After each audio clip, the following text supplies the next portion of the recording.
My name is Peter Wood and I'm one of the managers with the Arts and Funding and Development team here at Create New South Wales. And today I'll be joined by two members of our festival's Artform Advisory Board, as well as two successful applicants from the last round to hear from them as well. Before we start though, I'd like to acknowledge that we are all living and working on Aboriginal land, and pay my respects to elders past and present, and to let you know that I'm coming to you from the land of the Arakwal people, which is part of the Bundjalung Nation up here in the Northern Rivers of New South Wales. Nikita, are you able to? Thank you. I'd also like to extend a warm welcome to any First Nations people who are joining us online today. Just some housekeeping notes before we start. It would be great if you could keep your microphones and cameras off during the webinar. This helps us with the bandwidth issues. And for the best viewing experience for you, please click on the View Everyone tab at the top center of the screen. And once you do that, if you select View Active Cameras, and that'll give you the best view of the presentation. And if you'd like to ask a question, please feel free to type it into the comments box, which you can access by clicking on the speech bubble, which is in the right-hand corner. And then towards the end of the webinar, we'll go to the questions, and I'll ask our panel to respond to those. So, as we start, I thought we would start with a quick overview of round 2 and the ACFP funding programs. Nikita, are you okay to take us through those? Yeah, sure. Thank you. Nikita is also a member of the team here at Create New South Wales. Thanks, Peter. So we've got 3 funding programs that are part of our main rounds for round 2, and these applications are open from now up until the 31st of January at 5 p.m. they close. So these are organisation funding for both annual programs and projects. And you can apply for up to $140,000 for a program and up to $60,000 for a project. We also offer individual and group funding, and this is up to $60,000 for a project. And we also offer Creative Koori project funding, and this is specifically available for Aboriginal artists, arts and cultural workers, groups and organisations to present projects, and you're eligible to apply for up to $60,000 for those as well. Thanks, Peter. Great, thanks, Nikita.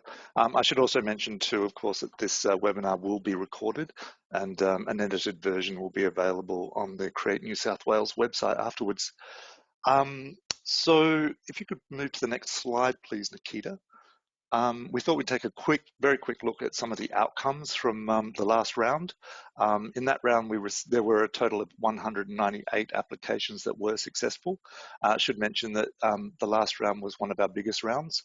There were a total of 22 applications that were assessed by the festival's Artform Board. 19 of those came from organisations and 3 from individuals and group projects. 14 applications ended up being successful from the Festival Artform Board, with 12 organisation projects or annual programs and 2 individual or group projects that came out of that round as well. And yeah, as I mentioned, it was one of our biggest rounds. There's a few anecdotal thoughts on why that was the case. I think it came at a time when COVID restrictions were starting to ease, so we were seeing artists and organisations keen to start developing and presenting work again. So it'll be interesting to see what comes through with the next round that we're currently in. Thanks, Nikita. This is the Artform definition that we use, that we work from when talking about festivals. An event that celebrates a program of a specific art form or various art forms through live performances, workshops and exhibitions, and often across multiple locations. So a fairly simple, straightforward definition there of how we define festivals in this category. Thanks, Nikita. So as I mentioned, we're very pleased to be able to have 2 of our Artform board members with us today, as well as 2 successful recipients from the last round. So we're going to put a number of questions, I guess, to these people to take us through what they're looking for in assessing applications that come to the Artform board. And with our successful applicants, we thought this was a great opportunity to show you the type of projects, I guess, that were successful in the last round, to give you an idea of what was successful. Our speakers today, we have Lisa Twomey. Lisa is the Executive Director for Bangarra Dance Theatre, and as you can see from the bio on the screen, she has an extensive background in the arts, including a stint as Artistic Director for the New Zealand International Arts Festival, as well as the Executive Director of Major Performing Arts at the Australia Council.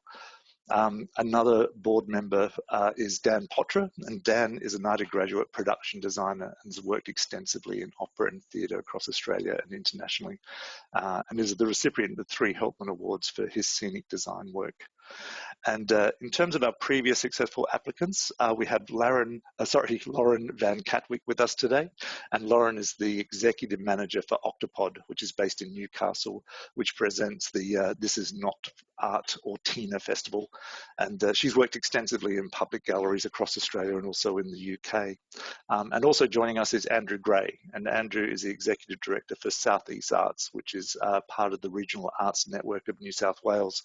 He's also a creative industries advisor for Creative Plus Business and has worked extensively in public programming with major institutions, including the Australian War Memorial and the National Film and Sound Archive. So a big thank you to all of you for joining us today, and really looking forward to hearing your thoughts on the application process and your thoughts on what makes a good application to this particular Artform board. So next slide, please, Nikita. We thought we'd start with having a conversation of before you actually start the application and some of the things you need to think about before you actually get to the point of beginning the application. Some of the mechanical things that you might want to consider is the fact that all of our funding applications are through the Smarty Grants platform.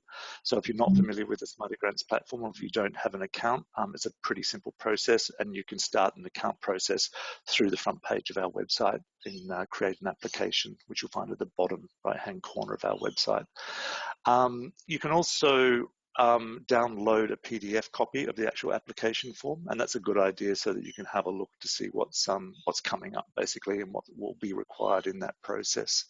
And then of course it's always really important to make sure you read the guidelines attached to the funding category that you're applying for, to ensure that you're eligible for that and that information is contained in the guidelines.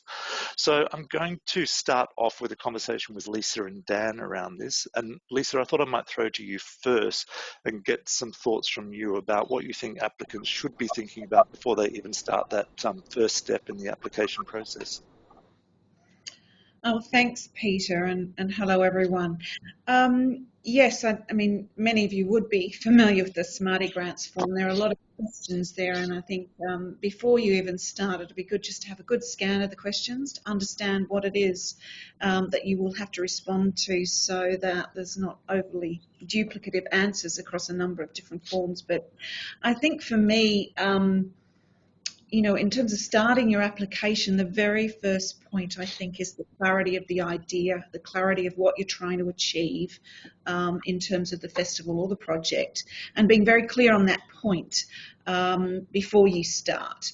I see lots of applications where there's a lot of jargon, a lot of rhetoric that's unsubstantiated. So do a scan of the full application, work out what you need to do, make sure you've got the relevant information and attachments and documents and all of that assembled before you start. And then, you know, there's a number of questions, there's word limits and things like that, and I think clarity is really the key, so we can assess and understand the application from the get-go. I see a lot of applications that are, you know, are often very wordy, and if you can just hone down the words, I go right to the integrity of the event or the festival that you are actually putting before us. Yeah, great. Thanks, Lisa. And I think that word count is a good tip.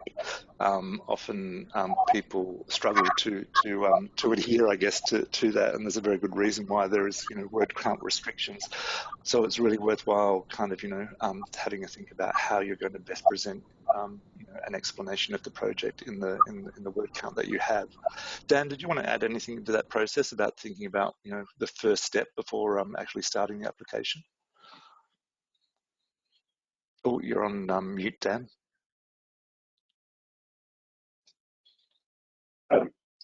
Sorry about that. Hello, everyone. Yes, I totally agree with what Lisa's saying. I think a very wordy application kind of distracts from the actual very meaning of, the very substance of your project. And we also find out that sometimes, there are a lot of hyperbolic writing, if you like. And I think it'd be very good for you guys to think of us as your fellow artists. We understand what you want to do and how you want to achieve your project. And I think just talking to us like you would do to someone across the desk in your own office would be extremely helpful, and we'll respond much more successfully, I suppose. On the other hand, us at the assessing board, we are a very broad church. We are coming from all aspects of creating a show or putting on a festival. And I suppose, when you write it, you maybe have to keep in mind all of us, people that are more on the administrative side or on the more the artistic side or more the strategical development to implementation. So I think a fully rounded thinking, if you like, of your project would give us a very good idea of what you're trying to propose and how you want to achieve it.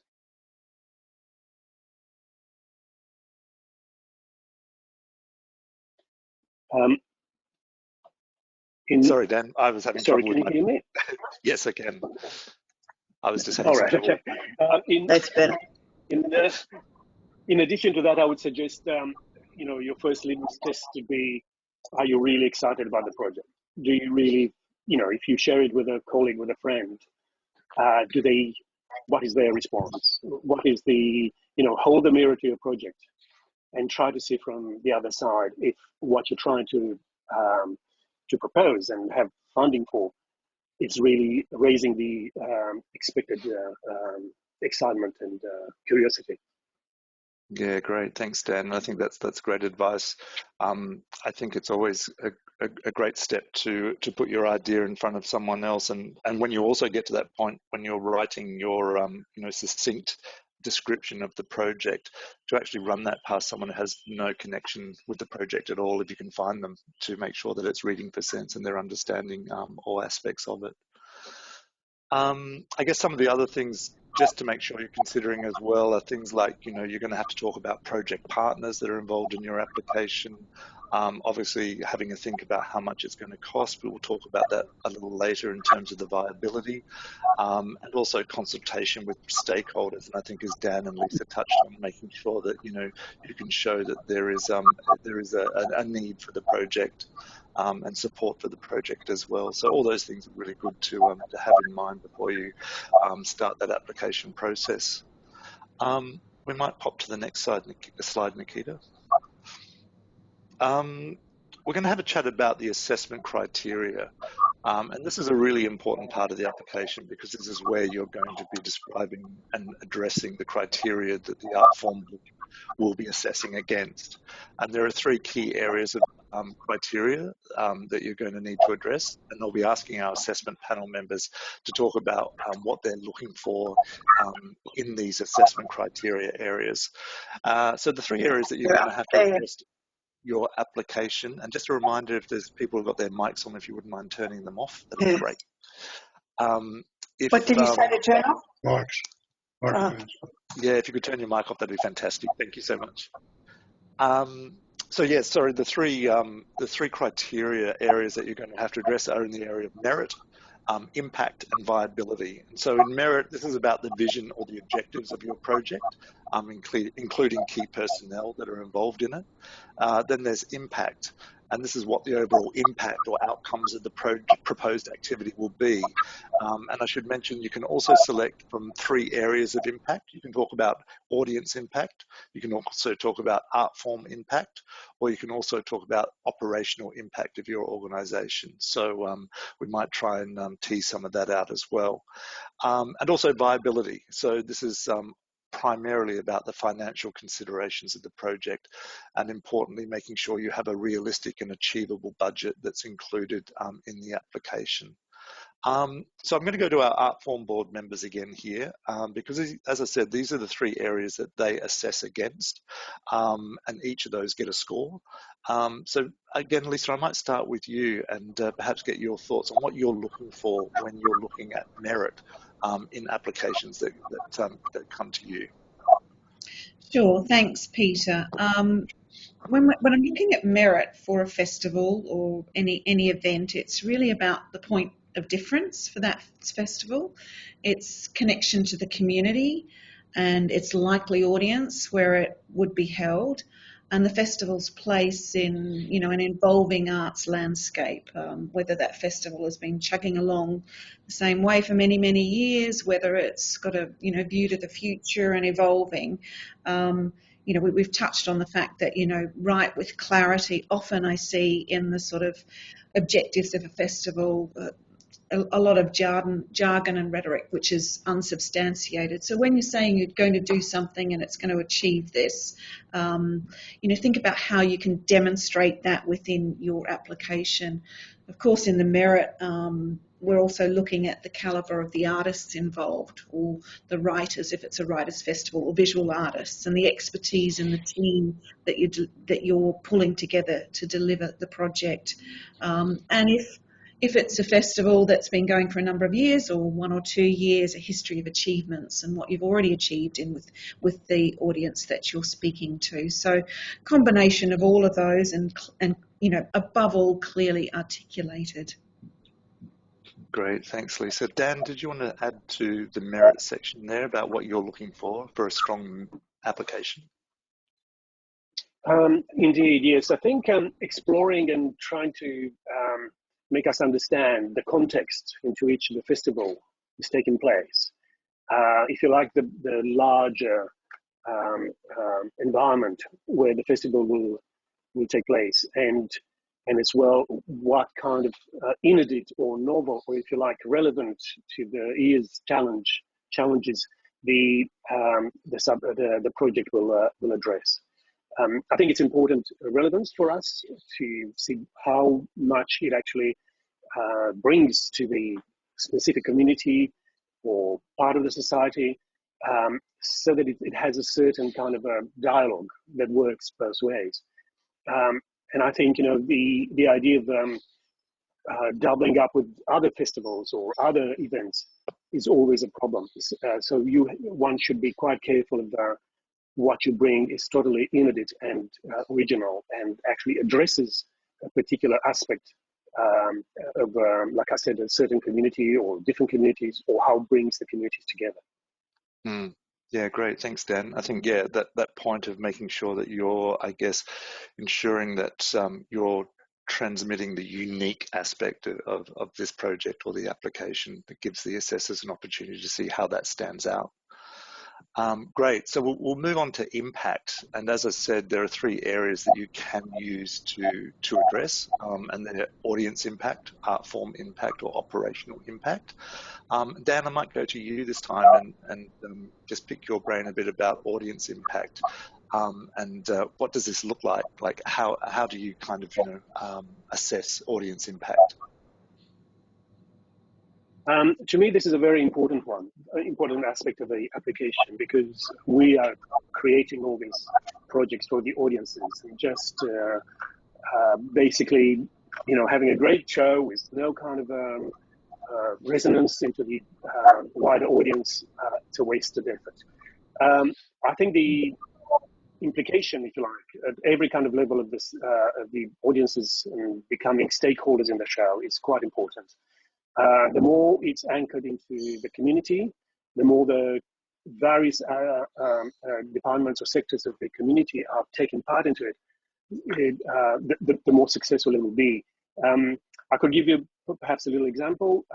Queensland Opera a few years back, they've done a touring show of Bohème, I think it was. And what they only toured the main set and some of the costumes and the principals, but the chorus was being drawn from the actual local singing societies, various choirs and various singers. And they didn't care too much about the, how shall I put it, the purity of opera as such. But what it brought together a community that otherwise would never really be interested in going to the opera. And to me, that was a very successful solution to how to impact your audience in a way that it's going beyond just being simple spectators looking into a proscenium archway. And I think it's also a question of how you involve the audiences in being part of the, perhaps, being volunteers or being helping with the transport of some of the writers, if it's a writers' festival, or creating a sense of everyone belonging to the event and the event belonging to everyone. Mm-hmm. Fantastic. I think that's a great example you just gave then, Dan. Lisa, did you want to add anything to audience impact, or feel free to move on to Artform impact? Yeah, just briefly, Peter. I like to see that the applicant knows who their audience are. I absolutely agree with Dan about added engagement and the audience being part of the event. But if an applicant can show they understand their audience and how they can further connect with that audience, and then what opportunities for new audiences there are as well, I think it's always important to include that in the application. Yeah. And I just a quick tip is that there's a number of different boxes in the application where you state audience and how much you want to increase. Give it a good read afterwards and make sure you've got consistent numbers across the application. Great point. Would you mind moving on to Artform now, Lisa, and maybe just a few thoughts on that, about what are some ways that a project can impact on the Artform? Yeah, thanks, Peter. Look, there are multi-arts festivals and there are specific individual art form festivals and a mix of in between. But yeah, if you can articulate what you are hoping to achieve in development of the art form, so there might be specific projects within your festival that are particularly innovative, or where you're stretching the boundaries, or where you're including artists from a different genre that you haven't done before. I mean, obviously, we're all interested in seeing that more artists get involved, and there's more work for artists, and there's more work for artists to develop in safe places. So starting to think about that and clearly articulating that in your application is really important for me to see, and that you're driving that festival forward, that it's not a representation of a sort of familiar program of years gone by, but we can see where you're taking that sort of art form within your festival. Great. Thank you, Lisa. And Dan? I totally agree with Lisa, and I wanted to highlight exactly the same aspect, the fact that we are in an environment, if you like, where innovation is not just desired, it's actually desperately needed. And especially with audiences that are perhaps a little bit bamboozled by all these COVID restrictions and all these avalanches of Netflix and various platforms like that. And our audiences are in need of being spoken to in a kind of different type of dialogue. And I think for a lot of innovators, a lot of artistic innovations are probably, they have the best time to be put out there for the to exploration and development. And I think we would welcome that quite a lot, in the fact that we could differentiate, if you like, the language that we talk to our audiences and the format that we deliver the shows. Yeah, fantastic. And I think the key words that are coming out there when talking about Artform impact is in that area of innovation, and that can cover so much, as you said, and also expansion, I guess, of the Artform as well, expanding audiences and access as well to the actual Artform itself. And then last of all, in terms of impact, is the operational impact. And this is looking at the organisation, I guess, to a large extent. Dan or Lisa, do you have some thoughts around addressing that sort of operational impact area of that criteria? Dan, shall I go first? You go first, Lisa. Sorry. Yeah, actually, I do recall seeing some really interesting applications in the last couple of rounds regarding operational impact. There's an old saying that, you know, if you keep doing the thing the same way you've always done and expect to get better at it, you're foolish. So I think when we see an organisation or a festival realise that, you know, with a little bit of added investment in a particular area, that can be a multiplying factor in terms of the growth of that organisation. That's always really pleasing to see.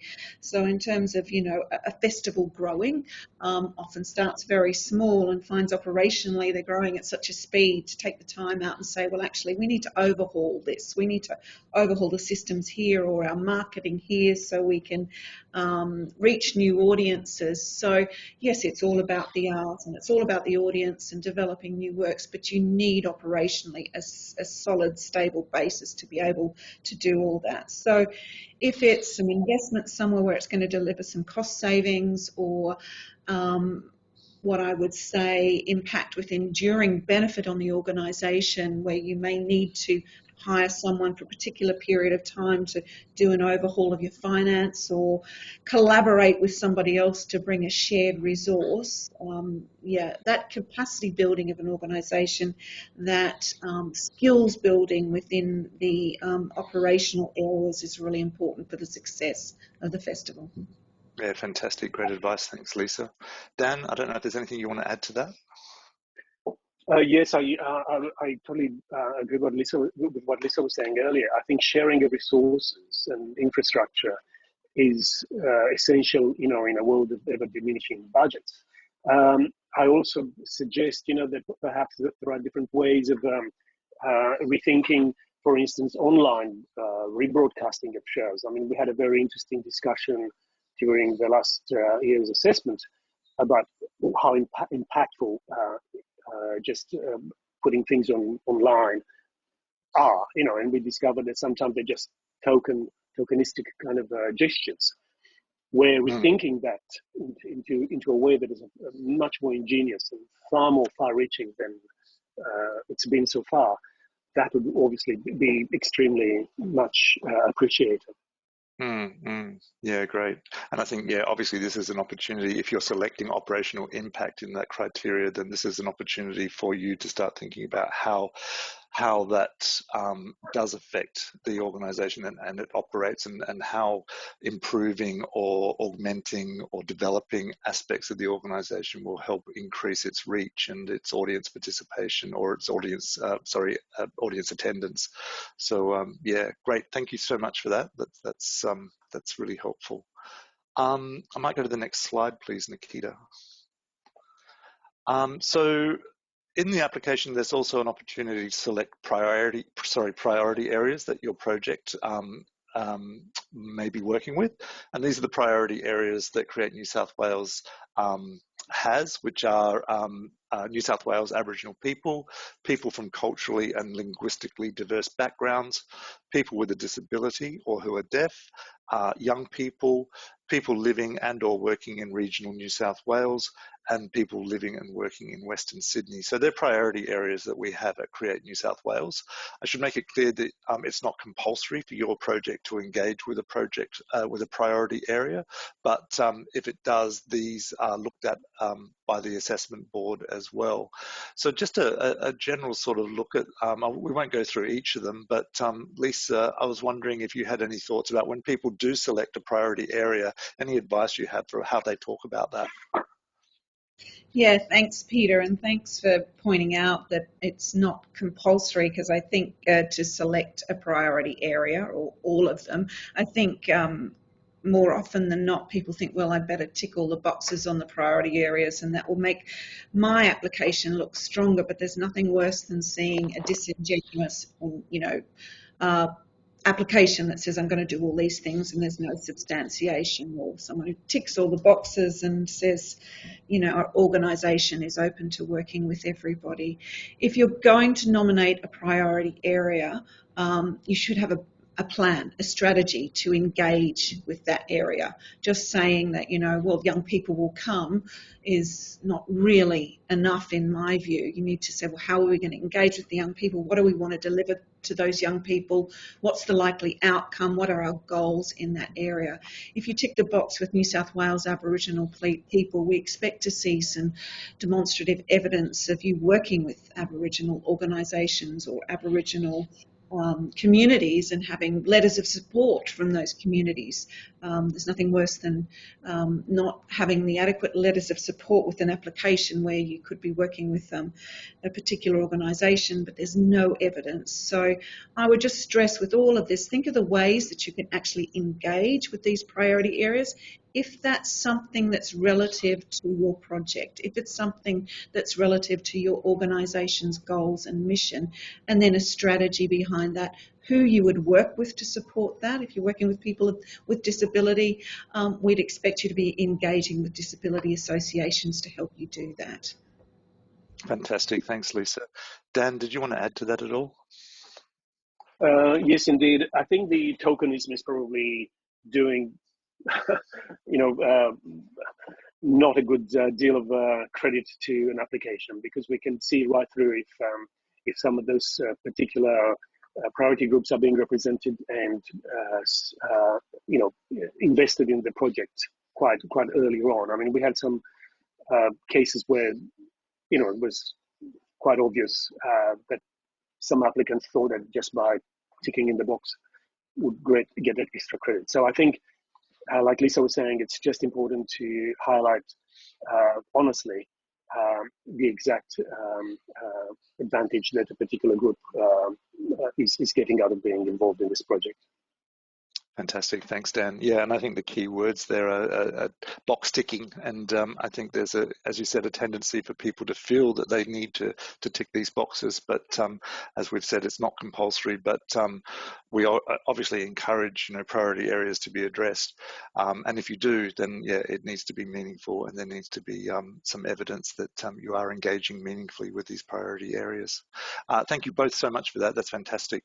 We're going to move on now to our successful applicants to the festival board. So we're going to, I'll go to support material at the end, Nikita, sorry, my fault.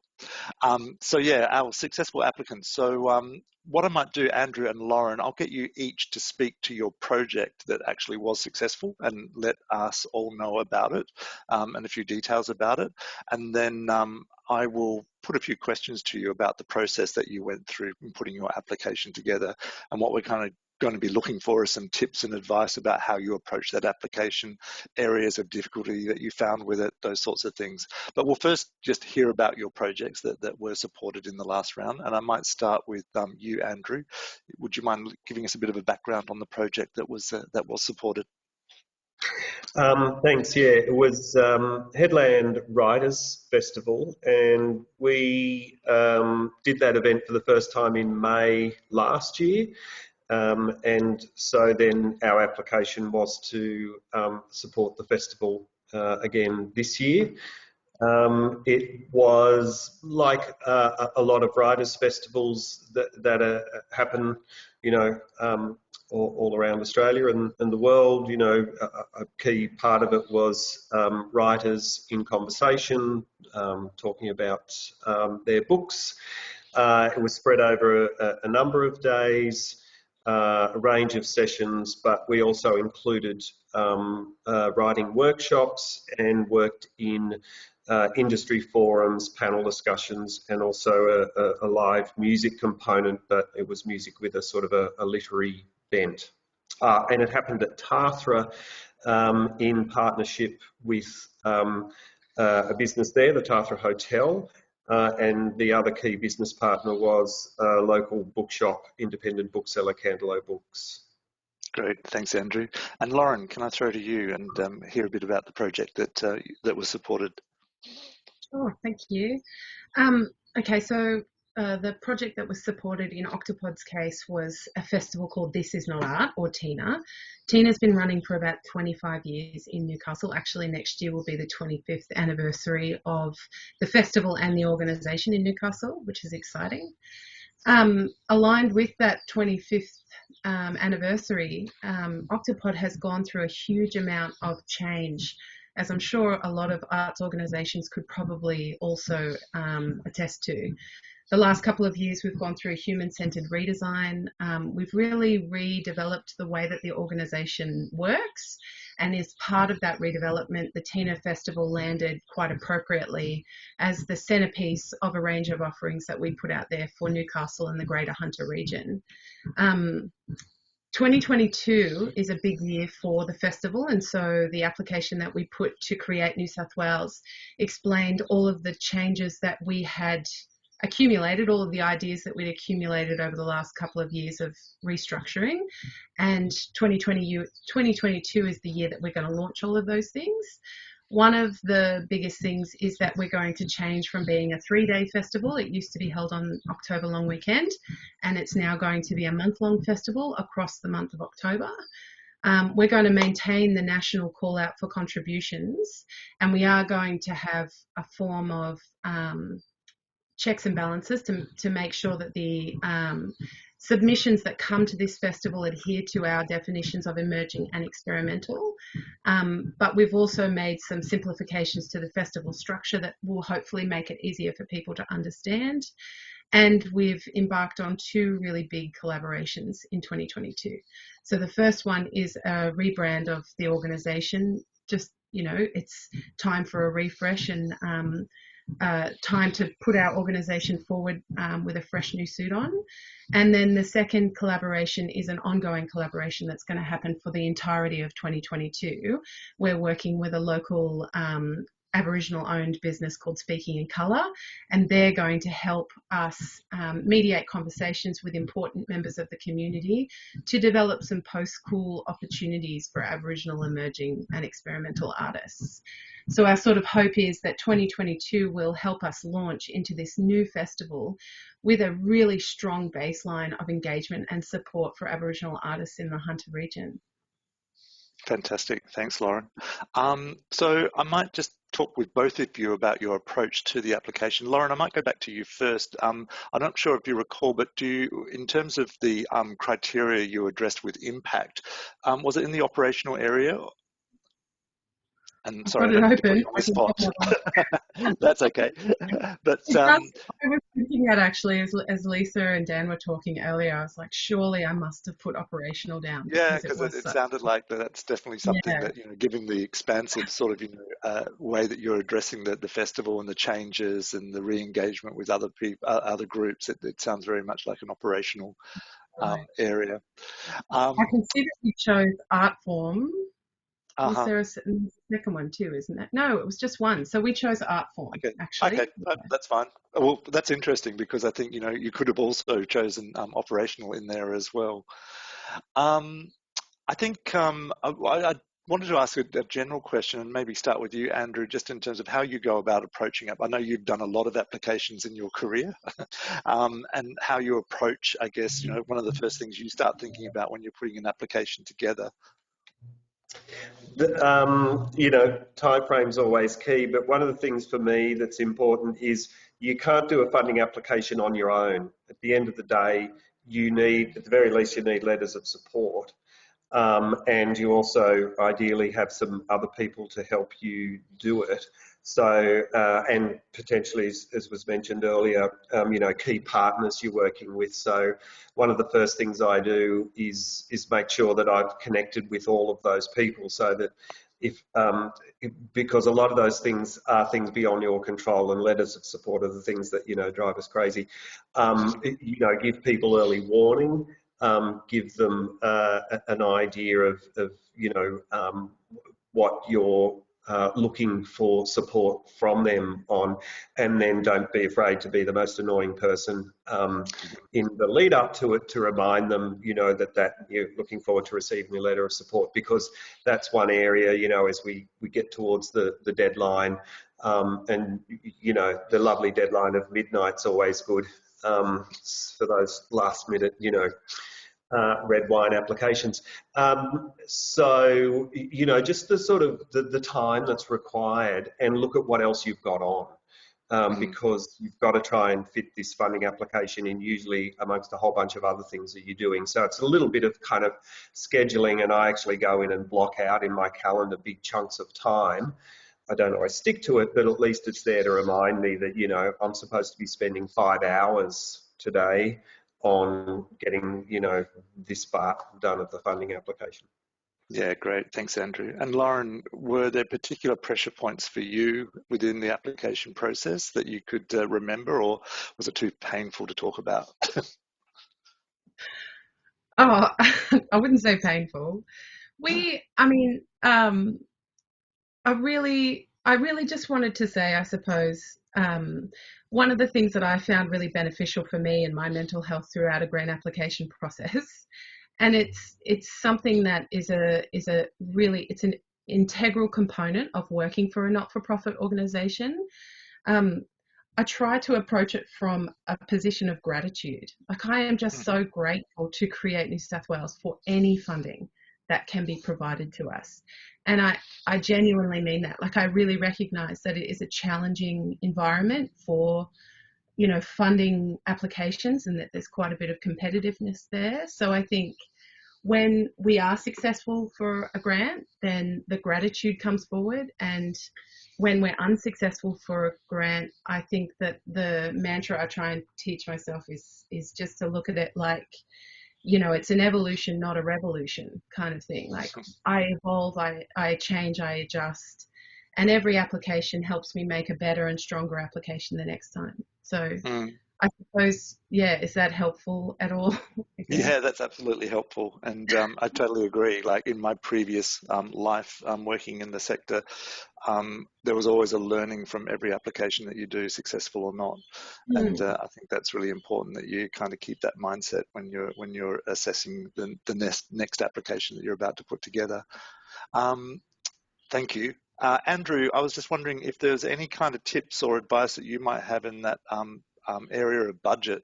It often comes up with, you know, calls that we get at Create New South Wales. It's a part of the application that a lot of people struggle with. I was wondering if there's anything in terms of tips that you might be able to impart, or any kind of anything you might want to draw our attention to. For me, with budget, there's you know, the first thing I think about is where can the money come from to support this festival? Who are the partners that could provide either cash or in-kind support, and what other funding opportunities might there be? I'm always, you know, take the approach that I don't want to ask one funding body, you know, for the whole lot, and often there are restrictions around that anyway.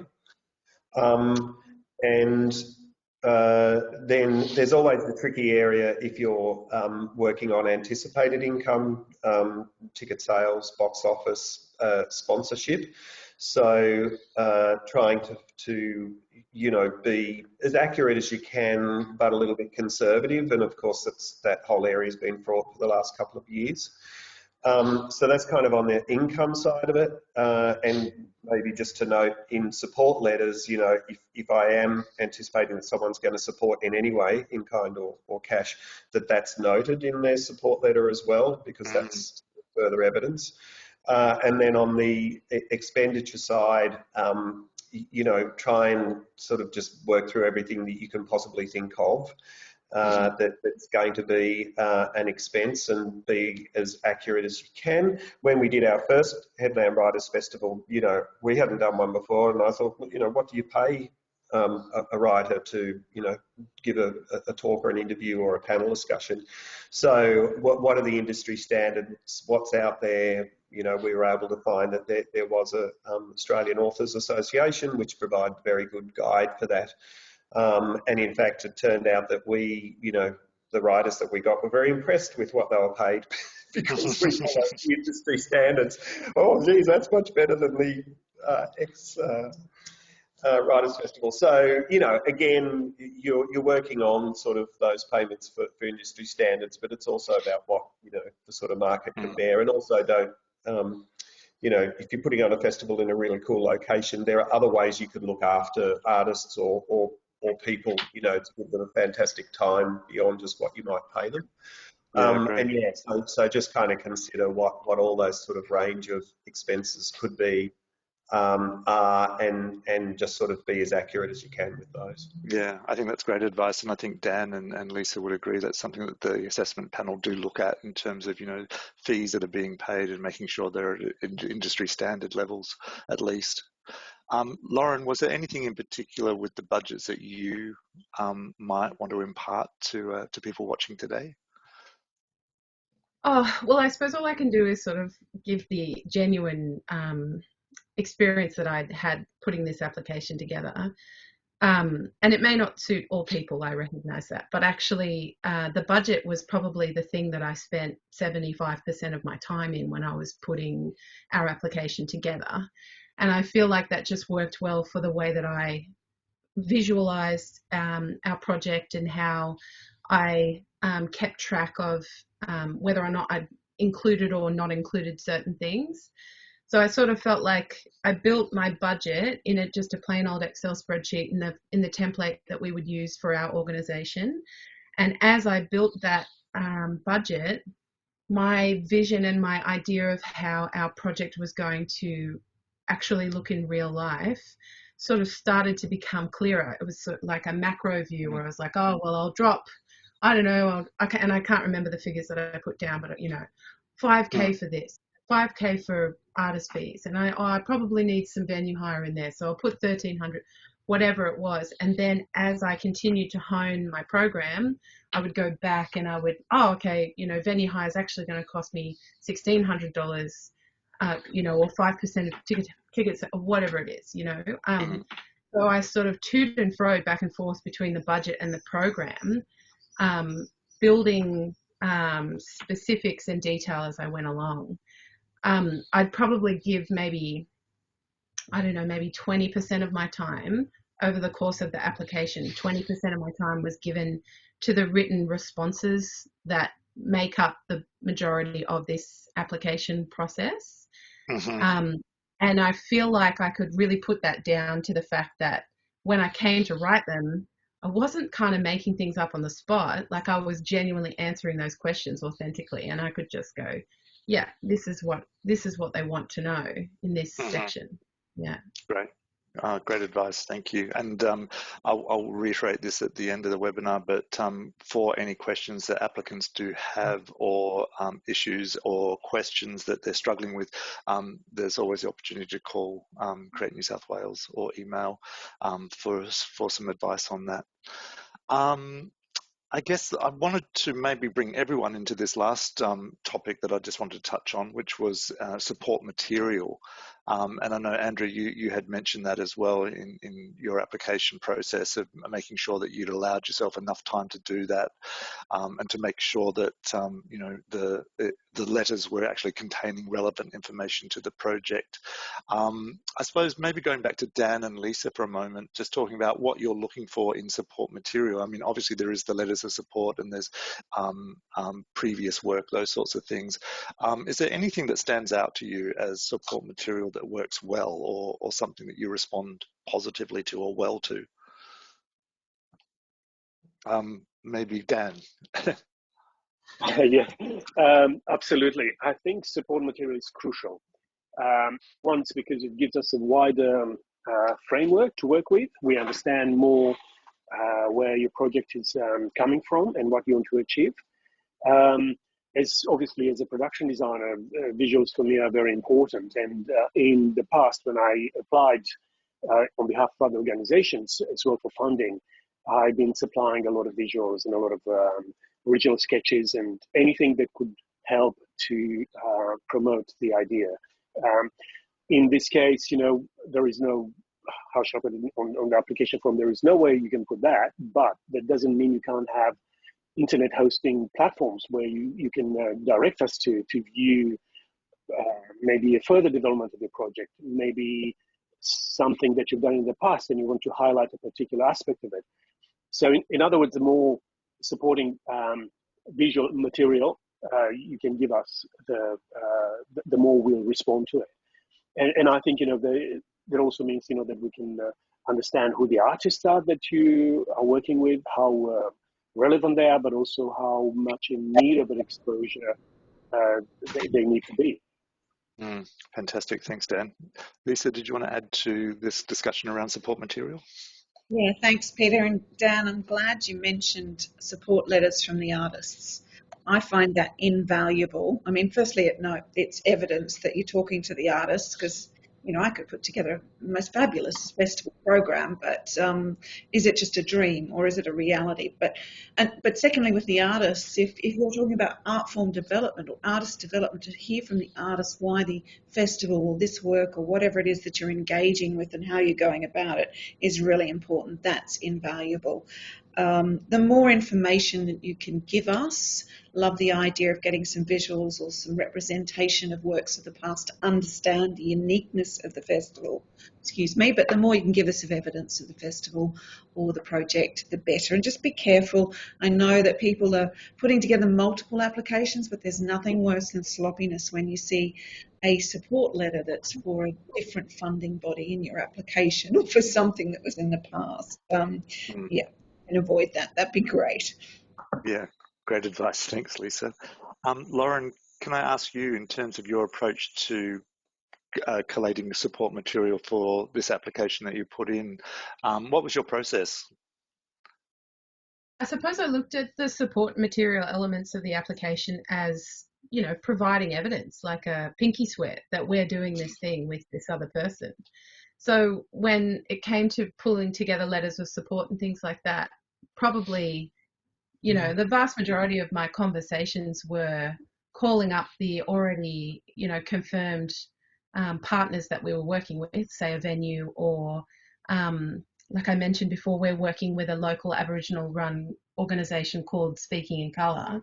So it was calling up Cherie from Speaking in Colour and saying, you know, we're putting together this application now. Can I put some dot points together, or can I draft a letter for you for review?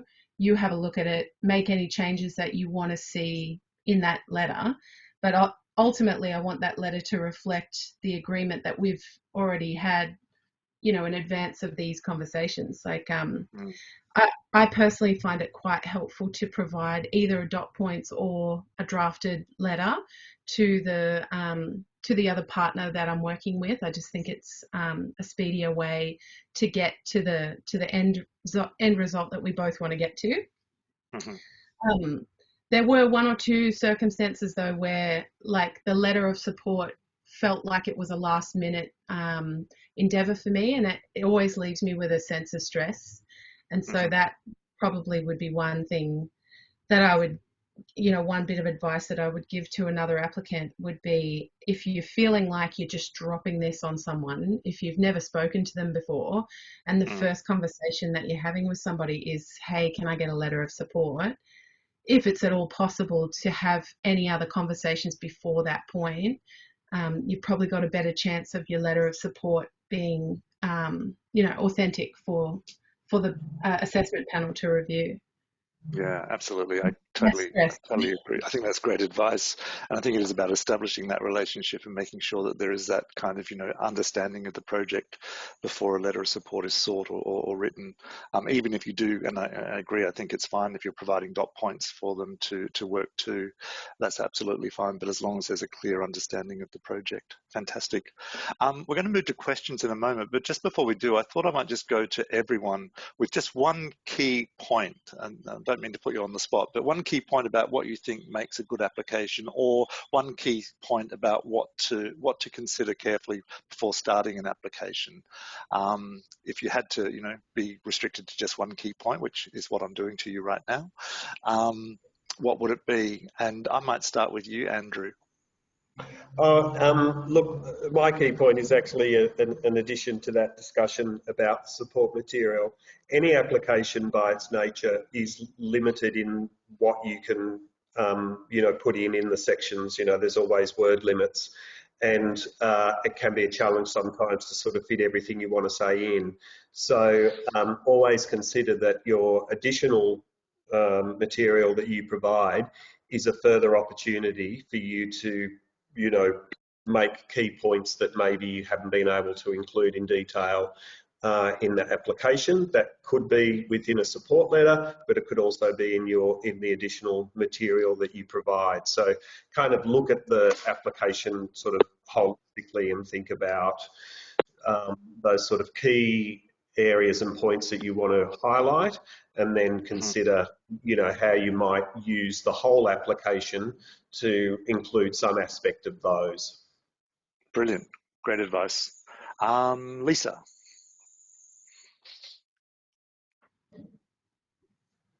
Hey, thanks, Peter. One thing, very hard, but I think if I had to, it really comes down to the what and the strength and integrity of the idea. So the what and the why, and if the what isn't within community and you don't have those connections and collaborations, I think it's not going to come across as a strong application. But I know when we've got 22 in front of us, they're lengthy applications, and you get that what is it you're doing and what do you want to achieve, and that what is clear, it sets it off. It sets the whole application on a really good basis. Fantastic, great advice, thank you. Dan.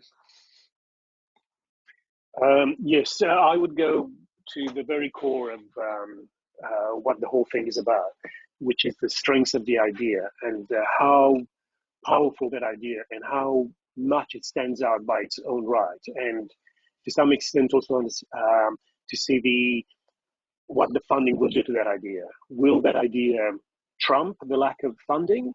Do you have are you so confident about that idea that it can be done without any funding? And I think that confidence in the idea, to me, is probably the most powerful element, that maybe because of my background, but that's the one that I deal with. You know, the fact that I think it's worth it and we'll have to support it in any way, even if the idea is not fully, how shall I say, completely formed. Maybe there is possibility of some kind of seed money to get that idea growing and becoming more adult in its form. Fantastic. But Thank you. To me, it's going back to, you know, the artistic merit. Yeah, great. Thank you. And Lauren, last word to you. Ooh, I guess my last word would be that my hunch is that the assessment panels and the Artform advisory boards, what they need to see when they're reading an application is they need to understand that your work or your project or your program doesn't exist in a vacuum. You know, which partners are we working with? How does it work within the local community? How does it impact upon the artists that are working with us? All of those kinds of things. And I feel like when I feel like I've put in a good application for a grant, I can review that application and I can see the accumulation of all of these different, it's like artillery, you know, I've got ammunition in there in that application. I can see that I'm trying to convey to the Artform board that my project is essential because of the environment that it lives inside, and my project is valid because of the artists and how it impacts on them, and my project is worthy because it, you know what I mean? Like,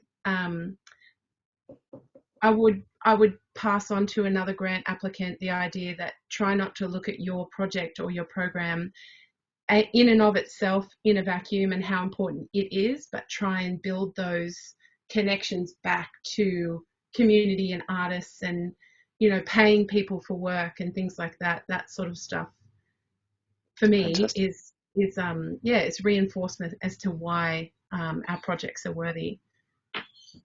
Great. Thank you so much for that. Thank you for allowing me to put you all on the spot with one tip. So we're almost at the end, but we do have some time for some questions if there are any, and please use the chat box there. Tammy, I'm not sure if any have come through that haven't been answered already.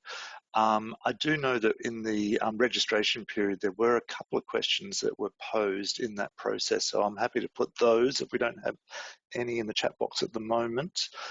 One, we had a couple of questions, just general questions around COVID, and obviously there's a lot of uncertainty at the moment around what is happening in terms of restrictions and things like that. I know that there is, a lot of our festivals and events are ensuring that, the larger events are COVID compliant. And I know that Lisa is working on a production at the moment. I was wondering, Lisa, if you had any kind of insights into, I suppose, a bit of an experience of what you've been going through over the last couple of weeks with the production that you've been working on.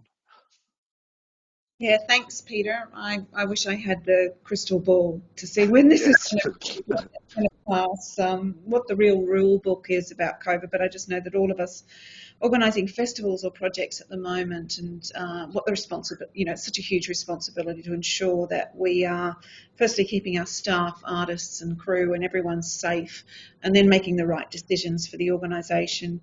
And that's challenging.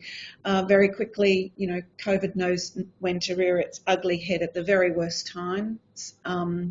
Bangarra is and will present a new project, just a couple of days delayed, Woodjung, Not the Past, which has been something we've been working on for years. And I'm just very grateful to all of our teams here working very hard, doing all we can to create a COVID-safe environment, if that even exists. But, keeping bubbles of different people working from home. We started rapid antigen testing in November when we started. And, luckily we've had some systems in place and some actual access to those tests. We would not be able to move forward without that. We're constantly, it is exhausting, I know, but listening to the updates, understanding the changes to restrictions, making the decisions. I think I go back to just something that I had in my mantra when I first started with Bangarra, which was the day that theatres closed across the nation. Hope is not a plan. So trying to be hopeful that this will go ahead is not a plan. So go back to your planning, your COVID-safe plans. They're not just something that you need for government, they're something that you need to keep everybody safe and to try to ensure business continuity, but constantly revising them and checking in. At the moment where, look, latest advice, cloth masks are pretty useless, so surgical masks please, but every decision we make of whether we will have a Christmas party at the end of last year, I'm glad we pulled back on that, just to make as safest environment as possible. We've now started to look at who will cover in the production. We did close down for a number of days. I had a couple of suspect rapid antigen tests. They're not always absolutely accurate. We sent off for PCR tests and they were negative, but just to ensure we had no ongoing transmission. Keeping everybody feeling not only as safe as we can, but looking after mental health is very important of yourself and your company. We try to remain buoyant. We have a 4.5-week season and we will make the decisions that are necessary. And if we have to cancel a few shows, we will, but the show's too important not to get on stage. So everyone is working very hard. Lots of personal sacrifices in terms of keeping themselves safe and not going out, but it's a difficult time. Financially as well, I'm sure you're all looking at the financial risk on shows going forward. We're a touring company. We did our risk assessments and we update our risk assessments. Our biggest concern last year was getting into the states across Australia before. Now you realise, well, will we be able to get out if we do have close contacts? It's a much more virulent virus than before. I'm not sure I have the answers, but it's to take courage, be still and muster your strength to keep forging ahead, but being very absolute diligent of what you need to do to keep everybody safe. Well, thank you so much for sharing that, Lisa, and I think that gives a really real-time kind of example of what people are dealing with at the moment, and best of luck with everything as well. There were a couple of questions before we finish up. One I might throw to you, Dan. Does applying for smaller amounts of grant give you a greater chance of success? I'm not sure that's necessarily correct. It's all about the strength of the idea and also about the reasonable percentage of the requested funding. Sometimes There are some unreasonable requests where the project is not funded at all. There are no other kind of streams of income. And the applicant expects the entire funding pretty much, or 90%, the majority of it, to come from New South Wales Create. And I don't think that's right, because like I was saying a bit earlier, if you have a good idea festival, it should trump the lack of finances and creative alternatives, and being able to find a different way to deliver your idea, your project, would be much appreciated and much more favorably looked upon. So I think just asking for small grants is not really something that, at least personally, I would look at it in a favorable kind of way. Yeah, great advice. Thanks, Dan. And just finally, one other question from Angela, who's asked, is it possible for a festival to apply in two of the criteria areas, for instance, artist impact and operational impact? And I don't know if one of our panelists want to respond to that question. I'm happy to. You are able to address that. You choose an area of impact that is most suitable for your project or application, but you can talk to other impact areas within the application as well. As I mentioned before, if there are any questions in your application process, Create New South Wales is available to answer questions. There's information available on the website, and and of course the criteria that you'll need to download to understand what the grants are about is your best friend in terms of getting an understanding of the grants. So please contact us with any questions that you have in that process. As I mentioned at the top of this webinar will be edited and available on the website, so inclusive of the slides that have been presented here as well. And just finally, I would like to thank very much our amazing panel. It's been so fantastic having you all here and having both those insights from both an assessment panel point of view, but also from the applicant point of view as well. I think that gives a really terrific kind of overview of the process. So thank you all so much for joining us today. Please stay safe, everyone, and we look forward to receiving those applications. Thanks, everyone.